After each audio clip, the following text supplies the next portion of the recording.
j.cole in the news. Talk about balance. Trying to balance life, music, trying to be more consistent on the music side of things. Right. You know, he's always kind of, he's been on and off.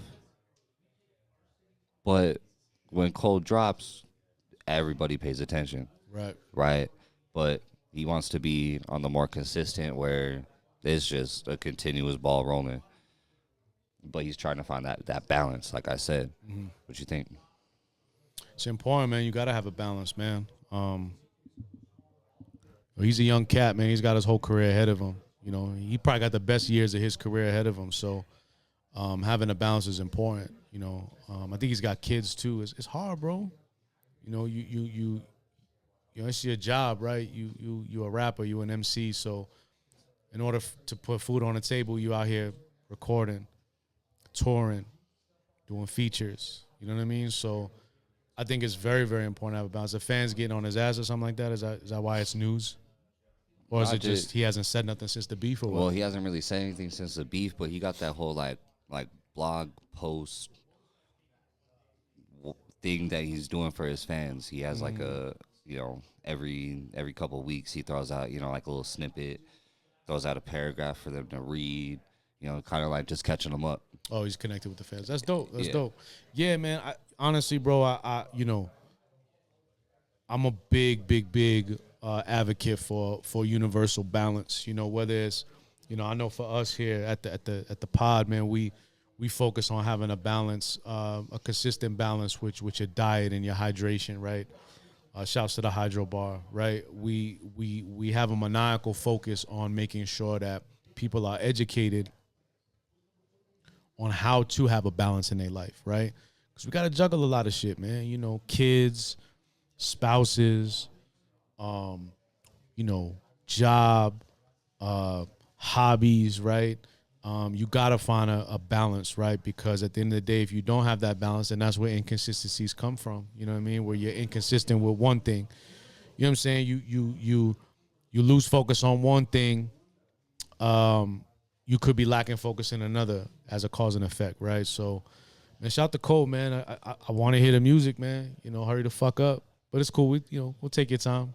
We gonna eat it up when it comes. You know what I'm saying? But that's great that he's connected with his fans. I wish that hip hop artists would do that more. And I think some guys, I'll connect with you and explain to you when the album drop. You know what I mean? Some artists are very, I gotta be on social media every day. I gotta connect with my fans. So Cole giving updates, that's dope. That's dope because people waiting for him. They want to hear. You know, we waiting for this album for a while now. So, you know, it's good that he's communicating with the fans. But just know that if you keep communicating, you keep not being consistent, they're going to be on your ass. Fans are ruthless, bro. Mm-hmm. Oh, for sure. I couldn't tell you how many fans for years, bro, DMing, you know, back in Twitter, DMing, calling, getting numbers, harassing, like, yo, Pat, where's this album at? Guys, where's this album at? We want this album. What the fuck's going on? You said summer, fall, where is it at, right? And a lot of the fans, unfortunately, they don't know the process it takes to get this shit done. The business behind it. They just see the result. They don't see the work put behind it, right? So the fact that he's out there giving fans update and also, you know, being vulnerable, it's like, yo, fuck, man, I'm trying to balance a lot. Yo, I'm trying to get on it. You know what I'm saying? Like, I have inconsistencies. Sometimes I go in the gym. I go 4 times a week, but sometimes I only go 3. Sometimes I only go 2. Life happens, bro, but you gotta have that balance, man. So shout to him, man. That's dope. Do you think having somebody exposed on social media all the time, throwing everything out there, affects the music? I do. I think so. I think so because I've always been the type of guy. I've always respected the guys who got that mystique to them, right? Like, we all know, like, we all have an idea of, because we're all humans, right? We all have an idea. Like, we all shit the same. We all piss, right? We all have feelings, right? We all have emotions. We all humans at the end of the day. So I think vulnerability is important in stages, but I don't think you should be always paying attention to what happens on the internet. Because 9 times out of 10, the people that are commenting underneath your post, they trolling. They never say that shit in front of your face. So you're getting kind of a warped view on really what it is, and not really paying attention to your fans, your supporters. They're gonna go out there and pay the money. They're gonna go buy the album. They're gonna go buy the merch. They're gonna go buy a ticket to your show. So I don't think people should be on social media like that, because you should be focusing on the pen. And after we saw what happened with Cole last year, he really needs to focus on the pen. Because if he don't show improve on this album, there ain't no big 3 with j.cole in it. He's going to get dropped off, and someone else is going to take his spot. Joey. Okay. You think Joey? I mean, he's just coming out hot. He's swinging right now. Yo, Joey's out here causing a ruckus, bro. He's trying to do something. He's trying Good to for him. He's trying to flip rap on its ear. Honestly, Joey's one of those guys to me that I think he is super talented, super dope MC, and he's been doing the acting thing for a minute. He's on the Raising Kanan show doing his thing. That Kanan. So I want him back on the music side. So I'm all for it. And hey, hip hop's a competitive sport. I don't think people realize. I was trying to tell somebody this. Slay used to call these people 85ers, and what that means is that they're like the deaf, dumb, and blind, right? The 5%ers know the truth. So I'm talking to like what I would call a person who doesn't know shit, an 85er. Like, why is Kendrick so mad that Drake said this, and why is Drake so mad that Kendrick said this, and vice versa? And I'm like, I don't think y'all realize, like, hip hop is competitive, bro. Hip hop is competitive, bro. And if you don't sharpen your pen, next guy's gonna come out and knock you on your ass. I remember, I don't know if you know this, but I remember this. This was probably like it's probably 05. No, I'm sorry, this is 06. Jay retired. Jay was the head of Def Jam. And Wayne was really creeping up. Like, he was starting to bubble on the mixtapes. I think the Carter 2 had just came out, 05-ish. So he's kind of off the heels off of the Carter 2, doing a lot of mixtapes with drama, starting to build his buzz up. He jumped on Jay's record, Show Me What You Got. And Jay said when he heard that shit, he was like, yo, I'm done. I'm done rapping. Because it was that good. He was like, yo, this kid is crazy. And it inspired him to continue on. Because at the time, Jay was done. You know what I mean? Like, not to say Wayne inspired the whole album, but it inspired him to pick the pen up. And I hope that's happening now with this whole, the whole Drake, Kendrick, Cole, and just the way hip-hop is now. And I hope Joey gets in his pen bag. Because when he's on it, bro, he's one of the best, bro. And he's young. He's got his whole career ahead of him. But it's competitive. So I don't want to hear no shit about like, oh, like I was telling this person, like, yo, why do they get so mad? And why are they mad at this guy being more successful? And it's not that they're more successful. It's the appearance of, oh, you nicer than me? You better than me on a pen? Nah, son. Boom. Let's go to it. It's just like with Nas, when he heard Takeover. They said when Nas heard Takeover, he was like, yo, it's a great record. But I'm about to fucking kill you, motherfucker.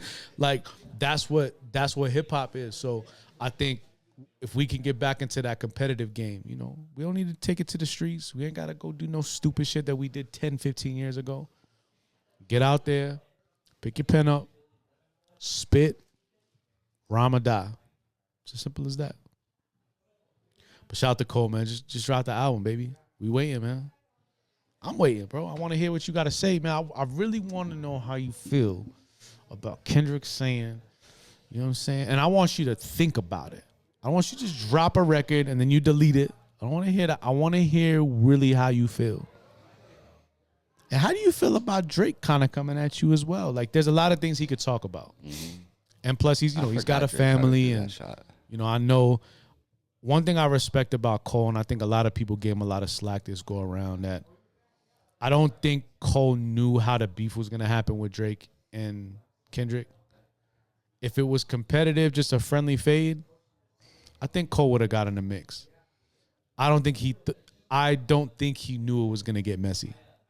And that's probably why he bounced out. And he's got a family. Kids are very, very smart. Kids at school, j.Cole's kids might see some and they might see. Like, there's so many variables that can come into play.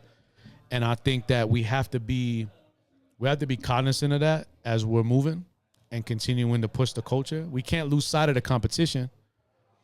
But there's a way I think there should be a code that we roll with, that, you know what?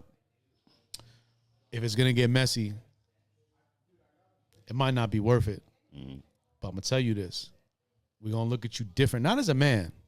We don't look at j.Cole different as a man. We looking at you kind of funny as an MC. Like, bro, you going to let somebody swipe you and you ain't going to say nothing? Just walk away. You going to let Drake on first-person shooter be the drive. He's in a car driving, you shooting, and we just supposed to say, hey, Cole didn't do nothing. He didn't ask for this. You knew what was happening, sir. Pick up that mic. Let's get to it. So hopefully we supposed to get the album soon. Is that what is that? I'm guessing that's why he's doing this social media thing, or what? Nah.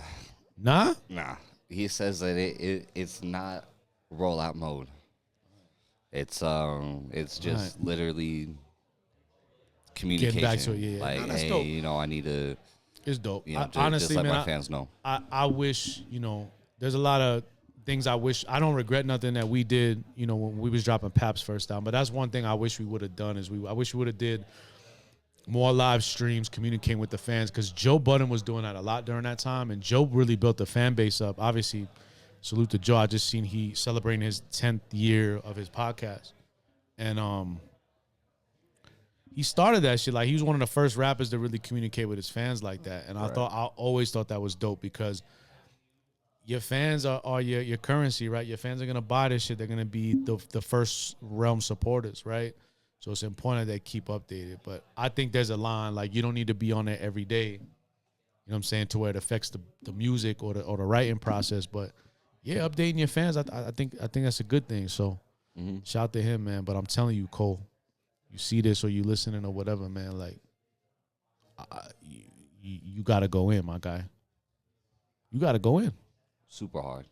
He's got to go in. Nah, he'll be good, bro. His fans love him, and he's one of those guys, too, that have built up a really, really core fan base. His fans are never going to leave him. You know what I'm saying?